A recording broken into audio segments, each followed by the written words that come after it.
Alam mga boards, dito tayo sa kasama ng aking asawa.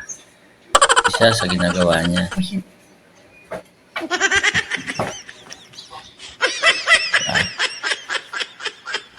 Busy sa kakapanood ng vlog. Pero sarili niyang vlog di niya pinapanood.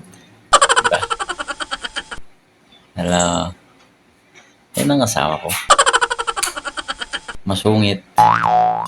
Matapang. Pag nag-aaway kami, nagliliparan ng kaldero. Diba? Yan ang gawa ko. Sinasaloon na lang. Isang araw nga lumabas nga yung lumabas yung damit sa pinto. Nag-aaway kami ng dalawa. Sinundi sa akin yung damit. Umakin mo, pagbato niya yung damit, kaya kasamang brief. Pati pa namang brief binato. Grabe itong asawa ko na ito. Pero mabait yan. Maalaga. Pero titinan ko pa rin yung kanyang inahaing pagkain sa akin. Pamaya may lason. Baka mamaya wari niya lambing-lambing niya ako yung pala. Nalason. Sa totoo lang talaga, parang nilalason niya ako. Alam niyo bakit? Kasi ulam namin na kasi lagi namin baboy. Wala man nakagulay-gulay. Diba?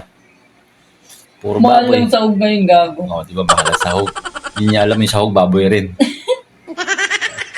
Taba. Alam naman yung high blood ako iniiwas ko yung sa taba. Siya, hain-hain ng taba. Parang gusto niya akong patay. Huwag kang kumain ng taba.